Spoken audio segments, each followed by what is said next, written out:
السلام عليكم ورحمة الله وبركاته.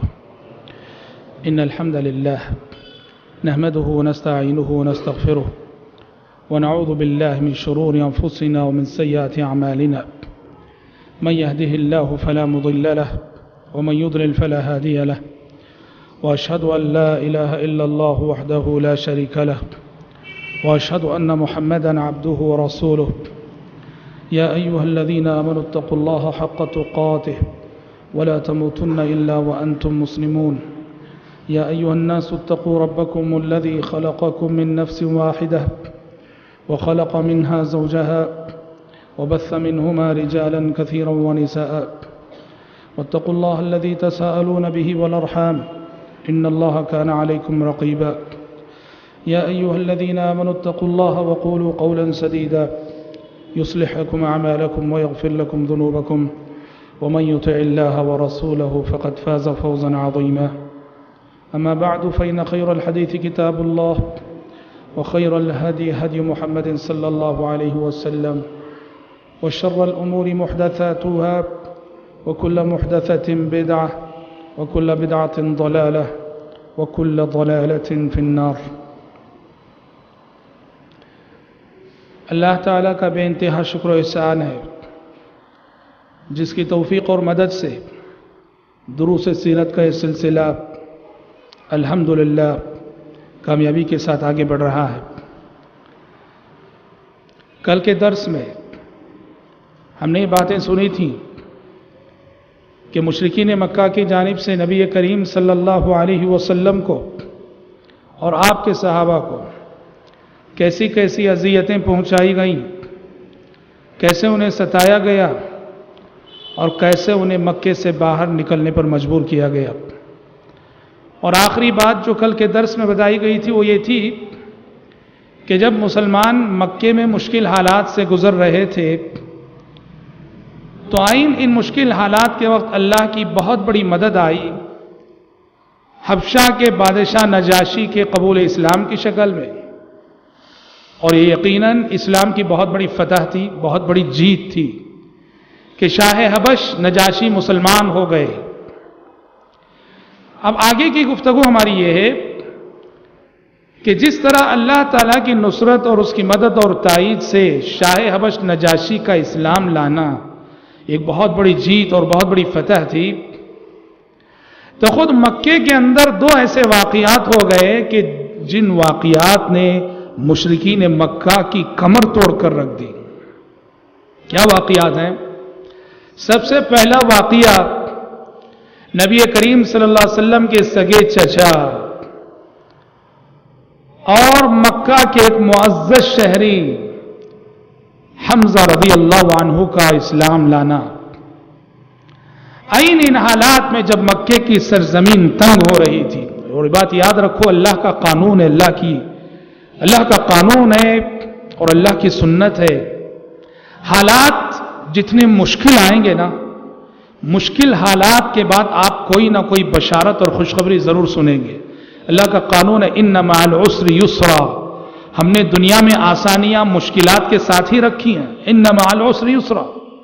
مکے میں ایسے مشکل حالات تھے اور ایسے میں حضرت حمزہ کا اسلام لانا بہت بڑی جیت، بہت بڑی کامیابی اور اسلام کی بہت بڑی فتح تھی. کیسے مسلمان ہوئے؟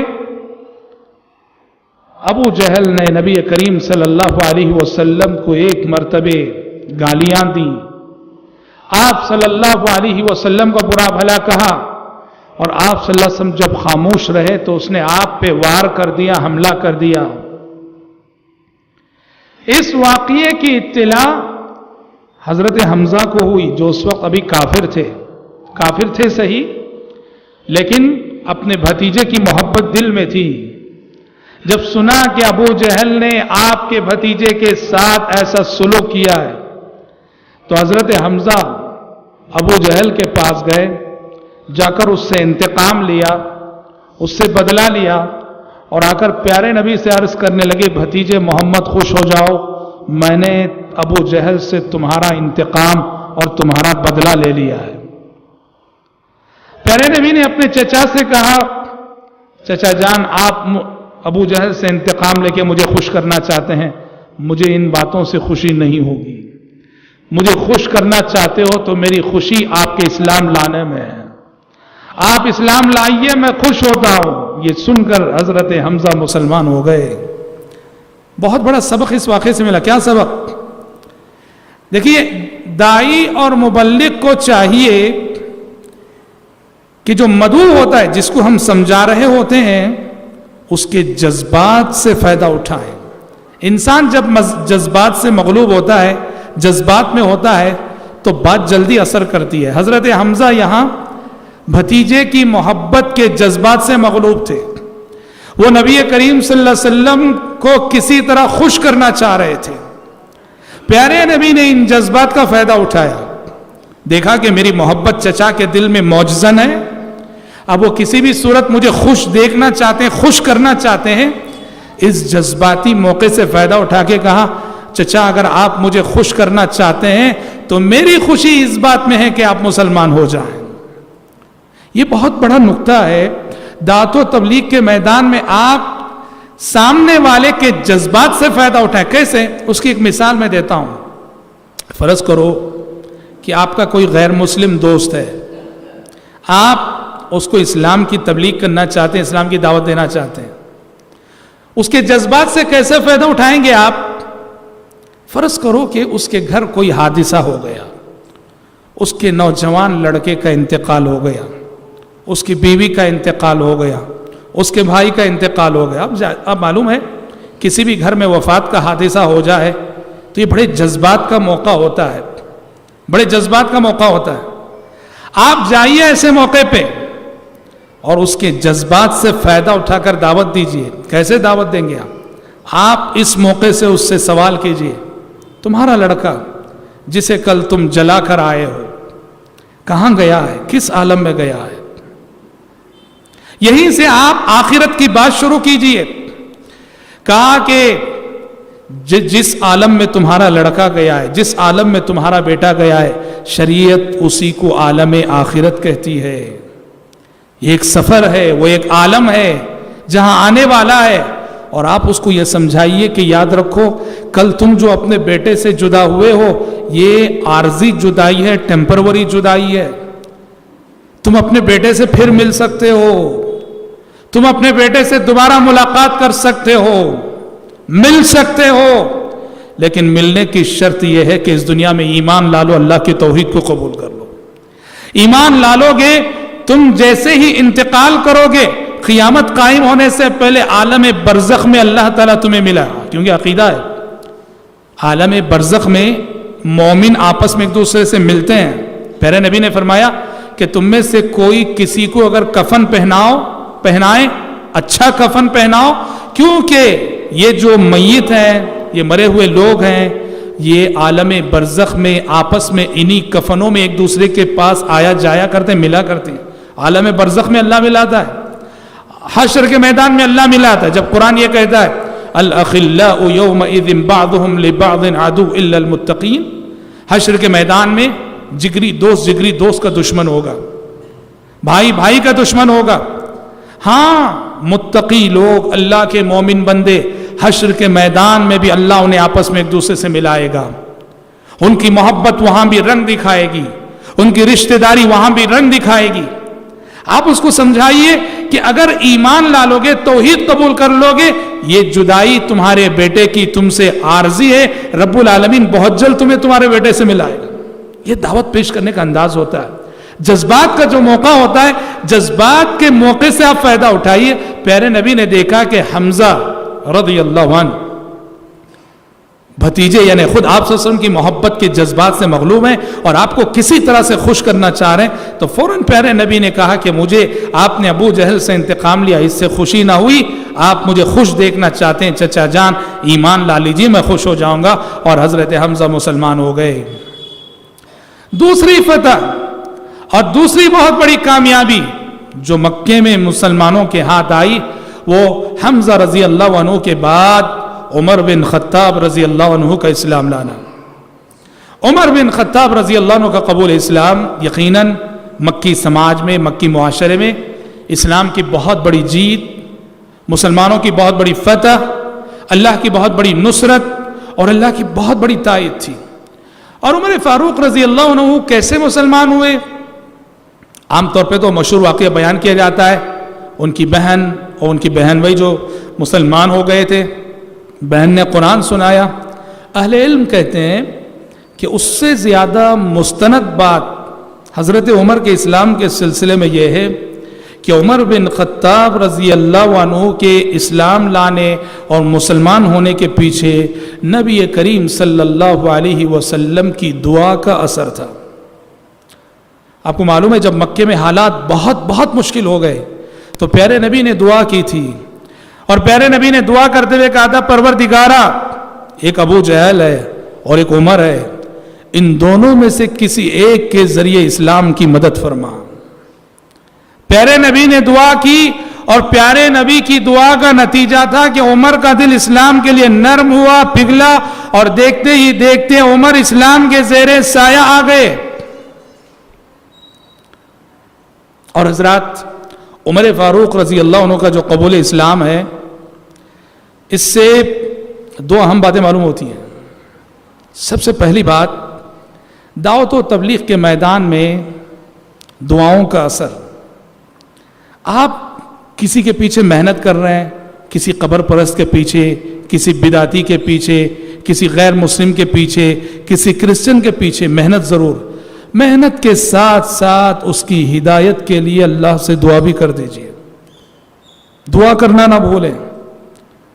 کل پرسوں کے درس میں ہم نے بتایا طفیل بن عمر دوسی رضی اللہ عنہ جب تبلیغ کرنے کے لیے اللہ کے نبی نے انہیں اپنے قبیلے میں بھیجا، محنت کیے، کوشش کیے، کوئی رزلٹ نہیں نکلا، اور آ کر پیارے نبی سے کہا اللہ کے نبی بد دعا کر دیجئے میرے قبیلے پر، وہ مسلمان نہیں ہو رہا، کوئی مسلمان نہیں ہو رہا ہے۔ پیارے نبی نے کیا کیا؟ پیارے نبی کھڑے ہوئے اور آپ نے دعا کی، قبیلے دوس کی ہدایت کی دعا کی، اور دعا کرنے کے بعد کہا اب جاؤ۔ پھر دوبارہ جب گئے تو الحمدللہ رزلٹ نکلا اور قبیلے دوس کے بہت سارے لوگ مسلمان ہوئے۔ دعائیں رنگ لاتی ہیں۔ بہت سارے واقعات کو، سیرت کو پڑھیے، صحابہ کی زندگیوں کو پڑھیے۔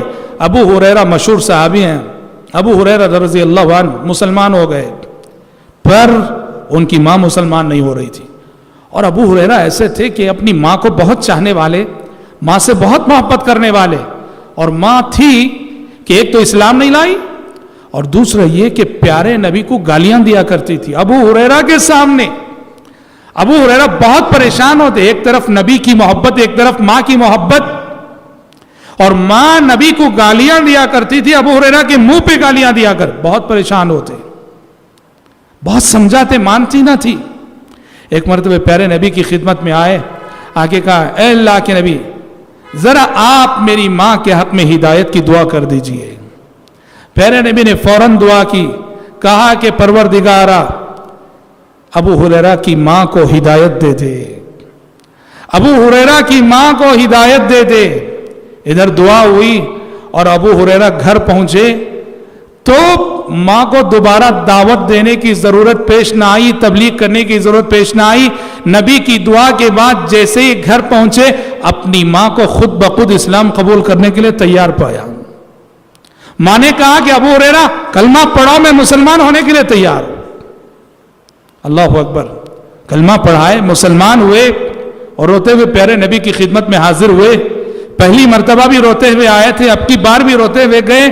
پہلے غم کے آنسو تھے اور اب کی بار خوشی کے آنسو تھے، اور جا کے کہا اے اللہ کے نبی ایک دعا تو آپ نے کر دی اور اللہ نے قبول کر لی اور میری ماں کو ہدایت مل گئی، اے اللہ کے نبی دوسری دعا بھی کر دیجئے، میرے اور میری ماں کے حق میں دعا کر دیجئے۔ تو پیارے نبی نے دعا کی، اے اللہ تیرا بندہ ابو ہریرہ اور اس کی ماں، ان دونوں کی محبت تو اپنے بندوں کے دلوں میں ڈال دے۔ پیارے نبی نے دعا کی۔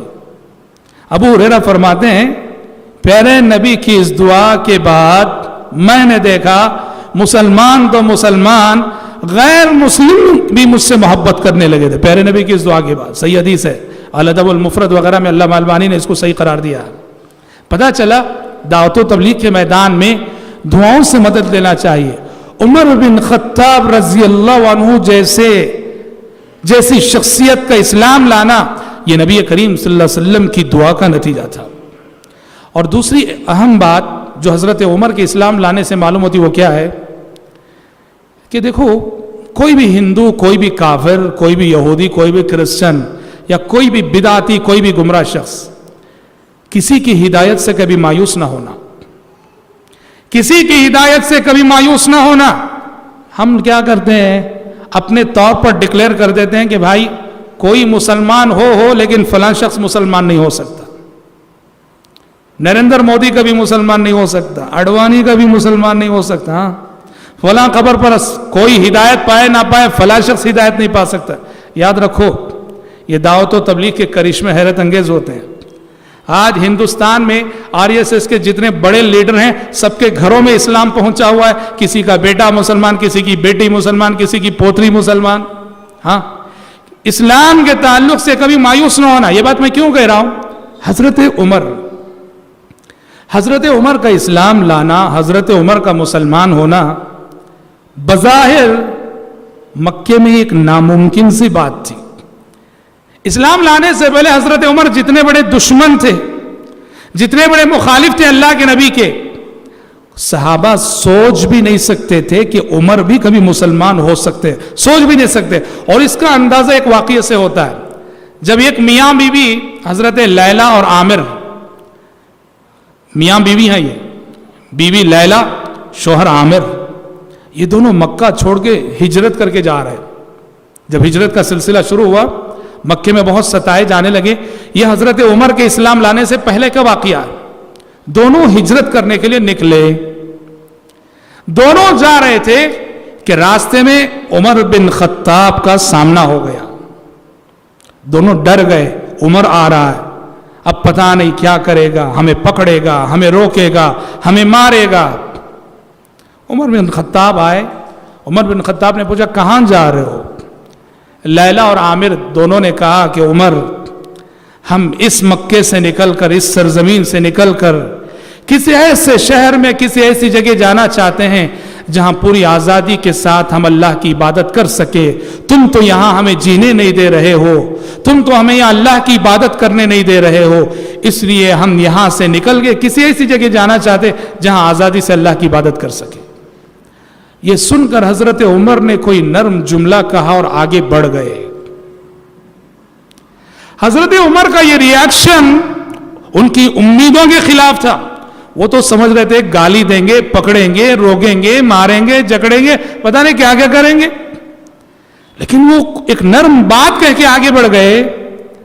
تو میاں بیوی جو لیلا اور عامر ہیں، حضرت عمر کے اس نرمی کو دیکھ کر لیلا جو کہ بیوی تھی، انہوں نے اپنے شوہر عامر سے کہا کہ لگتا ہے عمر کا دل بھی اب اسلام کے لیے ذرا نرم پڑ چکا ہے۔ لیلا نے کیا کہا؟ لگتا ہے کہ عمر کا دل بھی اسلام کے لیے ذرا نرم پڑ چکا ہے۔ تو شوہر جو حضرت عامر تھے انہوں نے جواب دیا، ارے کیا سمجھتی ہو کہ عمر مسلمان ہو جائے گا؟ اللہ کی قسم، جب تک عمر کی گدھی مسلمان نہیں ہوگی تب تک عمر مسلمان نہیں ہوگا۔ ہاں، یعنی ان کے نزدیک حضرت عمر کا اسلام لانا اتنا ہی ناممکن بات تھی جتنا کہ حضرت عمر کی جو سواری تھی گدھی، اس کا اسلام، گدھا اسلام قبول کر سکتا ہے؟ ایک جانور کا اسلام لانا جتنا ناممکن سی بات ہے، حضرت عمر کا اسلام لانا بھی ان کے نزدیک اتنی ہی ناممکن بات تھی۔ لیکن بتاؤ، یہ ناممکن بات ممکن ہو کر رہی کہ نہیں؟ ممکن ہو کر رہی۔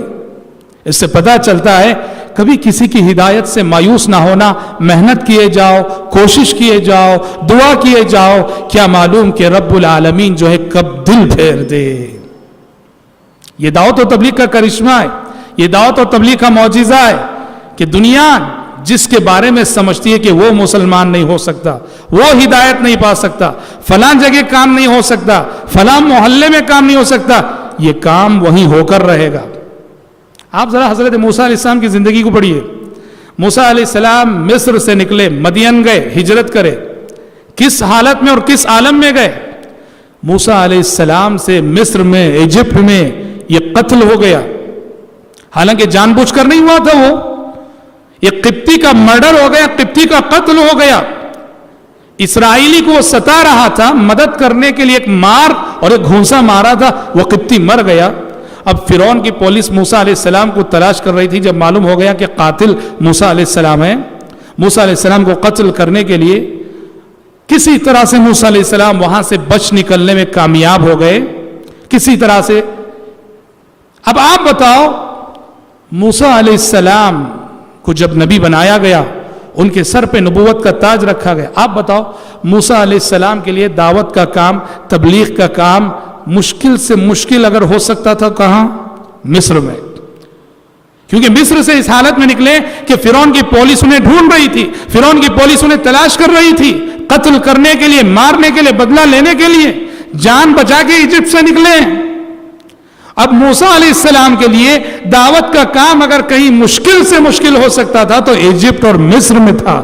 لیکن جب اللہ نے انہیں نبی بنایا, رسول بنایا, تو کہا موسیٰ سب سے پہلے تمہیں ایجپٹ ہی جانا ہے, مصر ہی جانا ہے, اور اسی دربار میں جانا ہے جس دربار میں تمہارے قتل کے مشورے ہو رہے تھے.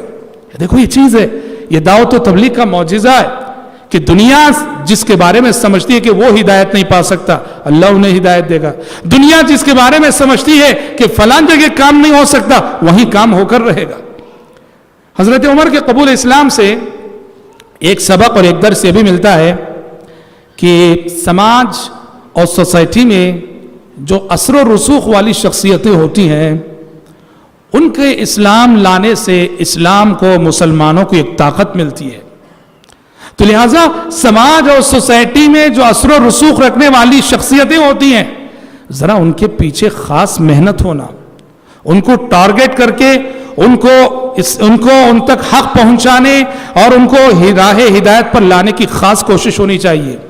کیونکہ اثر و رسوخ رکھنے والا ایک شخص بھی اگر اسلام میں آ جاتا ہے نا, وہ بہت بڑی مدد ہے. حضرت عمر اسلام لائے.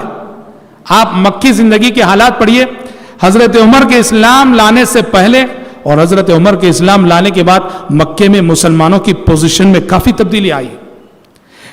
حضرت عمر کے اسلام لانے سے پہلے سب مسلمان سر جھکا کے چلتے تھے, دب کے جیتے تھے. حضرت عمر کے اسلام لانے کے بعد سارے مسلمان مکے میں سر اٹھا کر جینے لگے. عبداللہ بن مسعود رضی اللہ عنہ فرماتے ہیں, ما زلنا اعزا منذ اسلم عمر, جس دن عمر مسلمان ہوئے اس دن سے ہم سر اٹھا کر جینے لگے. اللہ اکبر, بہت بڑی بات. صحابہ مسلمان ہوتے تھے مکے میں, بہت سارے صحابہ اپنا اسلام چھپاتے تھے, بتاتے نہیں تھے کہ مسلمان ہو گئے, بتاتے نہیں تھے. لیکن حضرت عمر مسلمان ہوئے تو کیا کیے؟ حضرت عمر جب مسلمان ہوئے تو انہوں نے لوگوں سے پوچھا کہ مکے میں کون ہے جو بہت زیادہ خبروں کو منتقل کرنے والا ہے, ادھر کی خبر ادھر, ادھر کی خبر ادھر تیزی سے پھیلانے والا کون ہے مکے میں؟ لوگوں نے کہا جمیل بن معمر ہے. حضرت عمر نے اس کو بلا کے کہا, جاؤ لوگوں سے کہہ دو کہ آج عمر مسلمان ہو گیا ہے. یہ طاقت ہے. اور جب ہجرت کی بات تھی نا, سارے صحابہ ہجرت کر رہے تھے, چھپ چھپ کے جا رہے تھے, چھپ چھپ کے مکہ چھوڑ رہے تھے, یہ کافر پکڑیں گے, ستائیں گے. سارے صحابہ دب کے اور چھپ چھپ کے ہجرت کر رہے تھے.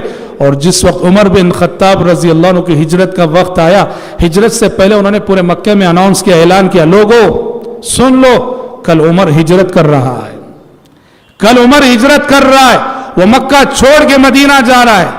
جس شخص کو یہ بات پسند ہو کہ اس کی ماں اسے گم کرے, کل وہ میرے راستے میں رکاوٹ بن کر دیکھ لے. چیلنج کیا حضرت عمر نے. واقعتاً عمر بن خطاب رضی اللہ عنہ جیسی شخصیت کا اسلام بہت بڑی فتح تھی. اس طرح میرے بھائیوں, سوسائٹی اور سماج میں جو بااثر شخصیتیں ہوتی ہیں ان کے پیچھے خاص محنت ہونی چاہیے. یہی وجہ تھی کہ مکے میں اسلام کو تقویت کی جب ضرورت پڑی, پیارے نبی نے خاص دعا کی, کہا پروردگارا یہ ابو جہل ہے اور یہ عمر ہے, ان دونوں میں سے کسی ایک کے ذریعے اسلام کی مدد فرما. حضرت حمزہ اور حضرت عمر کے قبول اسلام کے بعد یوں کہیے کہ مشرکین مکہ بہت پریشان ہو گئے, وہ بہت سنجیدہ ہو گئے. اب سارا مکہ ایک ہو گئے, مکے کے سارے قبائل, سارے سردار سر جوڑ کر بیٹھ گئے. انہوں نے کہا کہ اب تو پانی سر سے اونچا ہو گیا ہے, اب کوئی ایسا قدم اٹھانا چاہیے کہ اسلام کا یہ بڑھتا ہوا قافلہ رک کے رہے. تو بالآخر سبوں نے مل کے یہ طے کیا کہ ایسا کرتے ہیں کہ مسلمانوں کا سماجی بائیکاٹ کیا جائے، سماجی بائیکاٹ کرے۔ پورے مکے والوں نے مل کے طے کیا کہ چلو ایسا کرتے ہیں سماجی بائیکاٹ، کوئی مسلمانوں سے لین دین نہ کرے، خرید و فروخت نہ کرے، معاملات نہ کرے، کوئی چیز بیچو مت، کوئی چیز ان سے خریدو مت، کوئی چیز انہیں دو مت، کوئی چیز ان سے لو مت، تعلقات مت رکھو۔ سارا مکہ ایک ہو گیا، سارا مکہ ایک ہو گیا۔ اور اس کو سیرت کی کتابوں میں کہا جاتا ہے شیب ابی طالب کا حصار۔ ابو طالب کی گھاٹی مکے کا ایک علاقہ تھا، مسلمانوں کو وہاں محصور کر دیا گیا۔ مسلمانوں سے کوئی لین دین کرنے والا نہیں، خرید و فروخت کرنے والا نہیں۔ اب ظاہر بات ہے لین دین کرنے والا نہیں، خرید و فروخت کرنے والا نہیں، مسلمانوں کو غذا کہاں سے ملے گی؟ کھانے کی اشیاء کہاں سے ملیں گی؟ یہ جو سماجی بائیکاٹ شروع ہوا، یہ سماجی بائیکاٹ بہت بڑا امتحان اور بہت بڑی آزمائش تھی۔ سارا مکہ ایک طرف ہو گیا اور صرف مسلمان ایک طرف۔ اور حضرات یہ بائیکاٹ چند دنوں کے لیے نہیں، چند ہفتوں کے لیے نہیں، چند مہینوں کے نہیں، پورے 3 سال جاری رہا، پورے 3 سال جاری رہا۔ اور یہ اتنے صبر آزما ایام تھے، مسلمانوں کے صبر کا اتنا بڑا امتحان تھا۔ صحابہ نے اس دوران بھوک کی شدت کی وجہ سے درخت کے پتے اتنے چبائے کہ جانور نے بھی شاید نہ کھائے ہو۔ کچھ نہیں ملتا تھا، کھجور کے پتے لیتے تھے، کھجور کے پتے چبا کے کھاتے تھے، اپنی بھوک مٹاتے تھے۔ بخاری کی روایت ہے، سعد بن ابی وقاص رضی اللہ عنہ کہتے ہیں کہ ایک دن شیب ابی طالب کا جب حصار ہوا تھا، سماجی بائیکاٹ ہوا تھا، بھوک شدت کی لگی ہوئی تھی، کھانے کے لیے کچھ نہیں مل رہا تھا۔ میں گزرا چلا جا رہا تھا، اچانک میرے قدم کے نیچے کوئی بھیگی سی چیز لگتی ہوئی نظر آئی۔ بھوک مجھے اتنی شدید تھی، میں نے دیکھا نہیں وہ کیا چیز تھی، آنکھ بند کیا، خاموشی سے وہ چیز اٹھایا اور کھا لیا۔ یہ حدیث روایت کرتے ہوئے کہتے ہیں اللہ کی قسم مجھے آج تک نہیں معلوم کہ وہ کیا چیز تھی جو اس وقت میں کھایا تھا۔ بھوک ایسی تھی، کھانے کے لیے کچھ تو چاہیے تھا۔ صحابہ نے اس وقت سوکھے چمڑے کھائے، جانور کے سوکھے چمڑے، کھانے کے لیے کچھ نہیں تھا وہ کھائے۔ بڑا امتحان تھا، بڑا کٹھن مرحلہ تھا، لیکن اللہ اکبر، جیسے ہم نے کہا کہ اللہ اپنے بندوں کی مدد کبھی کافروں سے بھی کر دیا کرتا ہے۔ 3 سال گزرے تھے، کافروں میں بھی کچھ انسانیت نواز ہوتے ہیں، اخلاق والے ہوتے ہیں۔ مکے کا ایک کافر سردار اٹھ کھڑا ہوا، اس کا نام تھا مطعم بن عدی۔ مطعم بن عدی کافر سردار ہے، وہ اٹھ کھڑا ہوا۔ اس نے پہلے تو تلاش کیا کہ کون میرا ساتھ دے گا، اس کو ساتھ دینے والے 3-4 آدمی مل گئے، وہ بھی کافر، ابو البختری بن ہشام اور اس کے ساتھی۔ 3-4 آدمیوں کو ساتھ لے کر یہ 4-5 آدمی اٹھ کھڑے ہوئے اور انہوں نے پورے مکے والوں سے کہا کہ ہم نے محمد اور اس کے ساتھیوں پر ظلم کی حد کر دی۔ ٹھیک ہے کہ دین اور عقیدے کا اختلاف ہے صحیح، مگر اتنا بھی ستانا اچھا نہیں، بھوکے مر رہے، پیاسے مر رہے وہ، ہم اس بائیکاٹ کا بائیکاٹ کرتے ہیں۔ اور مطعم بن عدی بہت بڑا سردار تھا، مکے میں بڑی عزت تھی، سارا مکہ اس کی عزت کرتا تھا۔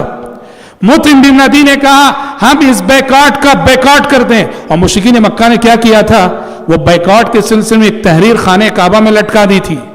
مطعم بن عدی خانہ کعبہ گئے وہ، اور وہ تحریر جو انہوں نے لگائی تھی وہاں سے نکال لی، اور جب نکالی تو دیکھا کہ بسم اللہ الرحمن الرحیم کے علاوہ جتنا تھا سب کچھ دمک چاٹ چکی تھی اور کھا چکی تھی۔ اور اس طرح یہ بائیکاٹ ختم ہوا۔ کس کی مدد سے؟ ایک کافر کی مدد سے۔ میں انشاءاللہ مدنی زندگی میں بتاؤں گا، آگے بھی ایک اور جگہ مطعم بن عدی نے پیارے نبی کا ساتھ دیا، اور مدینے کی زندگی میں پیارے نبی نے مطعم بن عدی کے اس احسان کو یاد رکھ کے اس کا بدلہ دیا۔ اللہ اکبر، ہم بتائیں گے جب ہم مدنی زندگی پر بحث کریں گے۔ یہ بائیکاٹ ختم ہوا، ایک امتحان ختم ہوا اور دوسرا امتحان آ گیا۔ میں آپ کو بتا دوں اس کے بعد کے جو ایام ہیں سیرت کے، یہ ہم سمجھتے ہیں پیارے نبی کی زندگی کے سب سے مشکل ترین ایام تھے۔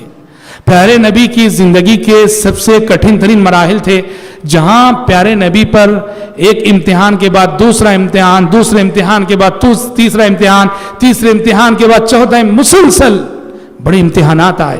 ابھی دیکھو ایک امتحان، ایک آزمائش، شیب ابی طالب کا حصار، سماجی بیکاٹ، یہ آزمائش ختم ہوئی تھی کہ اللہ کے نبی کو ایک بہت بڑا زخم لگا۔ وہ کیا زخم ہے جانتے ہیں؟ چچا ابو طالب کی وفات اور چچا ابو طالب کا انتقال۔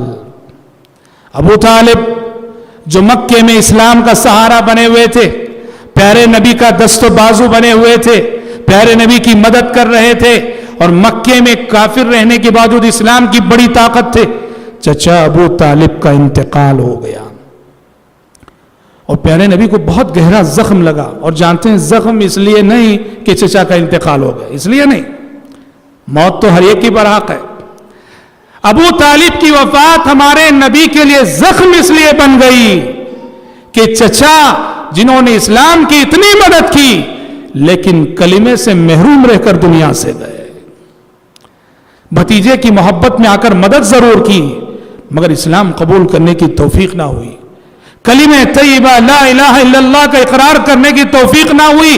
پیارے نبی کو اس کا بڑا رنج تھا، اس کا بڑا غم تھا، اس کا بڑا صدمہ تھا نبی کریم صلی اللہ علیہ وسلم کو۔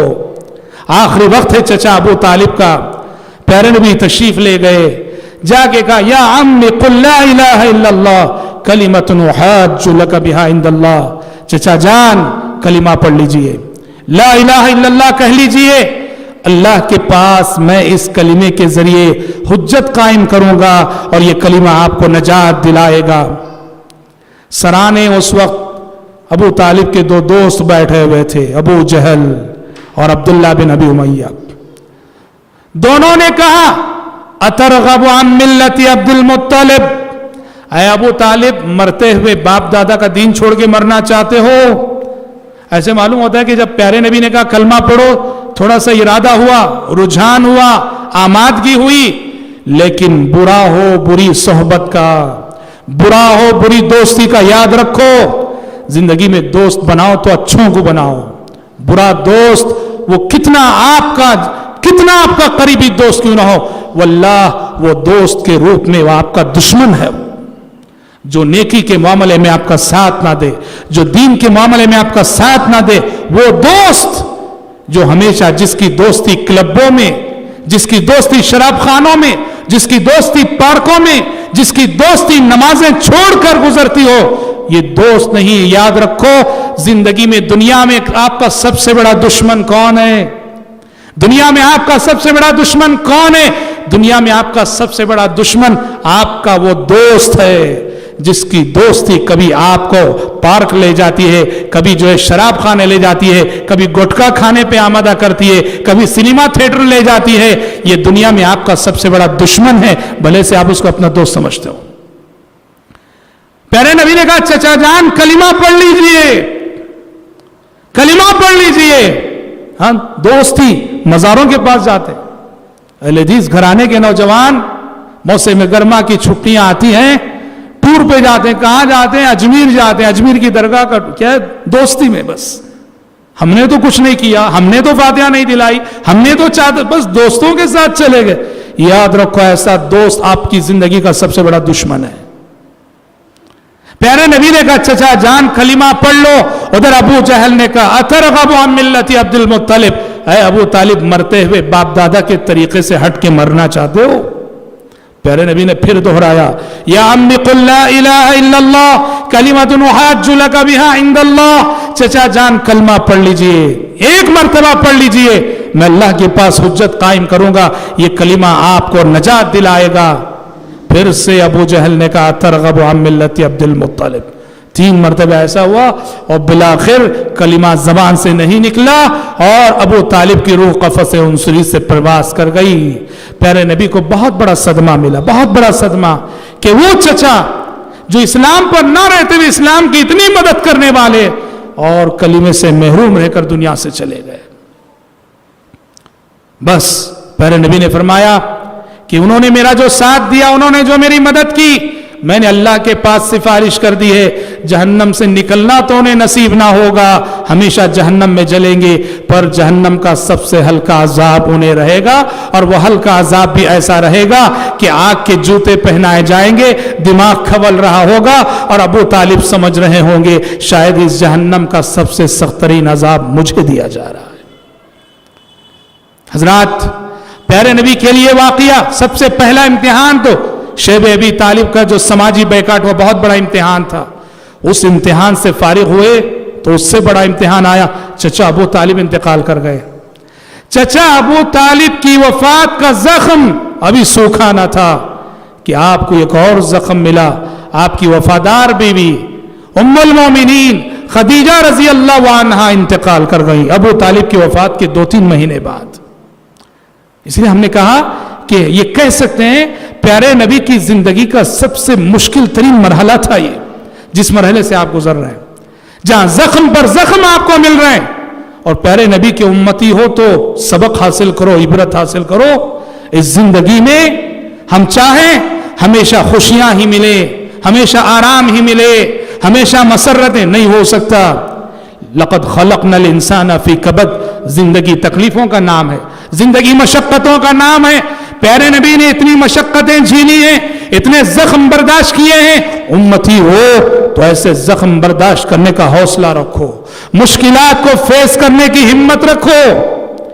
ام المومنین خدیجہ رضی اللہ عنہا انتقال کر گئیں، اور ابھی ایسے مشکل ترین مرحلے میں دعوت اسلامی کا مضبوط ترین سہارا تھی، ان کی دولت، ان کے مشورے۔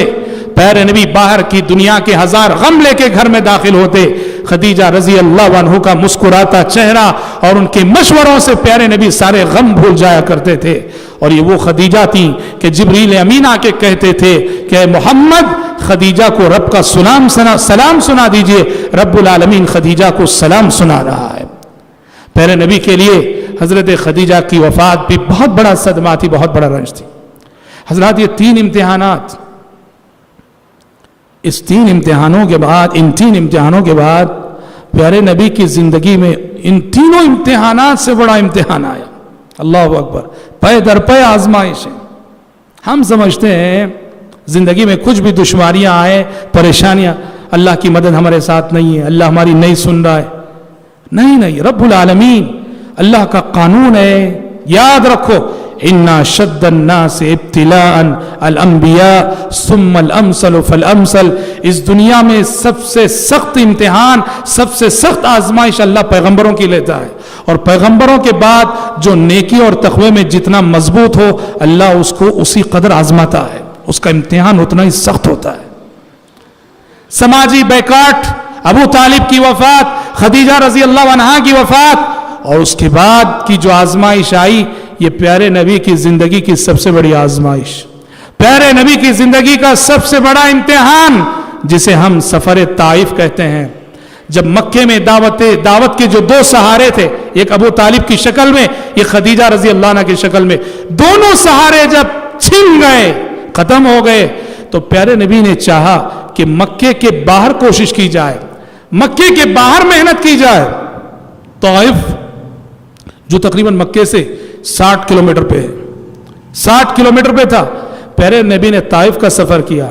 وہاں ایک بہت ہی با اثر قبیلہ رہا کرتا تھا، جسے قبیلے ثقیف کہا جاتا ہے۔ پیارے نبی نے اپنے آپ کو طائف والوں پہ پیش کیا، ثقیف کے سرداروں سے فردن ملاقات کی، اور تقریباً طائف میں 10 دن ٹھہرے رہے آپ صلی اللہ علیہ وسلم، دعوت دیتے ہوئے، تبلیغ کرتے ہوئے 10 دن پیارے نبی ٹھہرے رہے۔ اور حضرات، آپ سب جانتے ہیں، آپ نے 12 خطبوں میں سنا ہے، تقریروں میں سنا ہے کہ طائف کے اوباشوں نے اس موقع سے پیارے نبی کے ساتھ جو توہین آمیز سلوک کیا۔ انسانی تاریخ میں کسی شریف انسان کے ساتھ ایسا توہین آمیز سلوک بہت کم کیا گیا ہوگا جیسا سلوک کے طائف کے لوگوں نے محمد عربی صلی اللہ علیہ وسلم کے ساتھ کیا۔ پیارے نبی کو سبوں نے اجتماعی شکل میں گالیاں دی، برا بھلا کہا، اور جس طرح سے کسی دیوانے کو پتھر مار مار کے بھگایا جاتا ہے، طائف کے غنڈے، طائف کے اوباش پیارے نبی صلی اللہ علیہ وسلم کے پیچھے پتھر لے کر آپ کو بھگا رہے ہیں، پیچھے سے پتھر مار رہے ہیں۔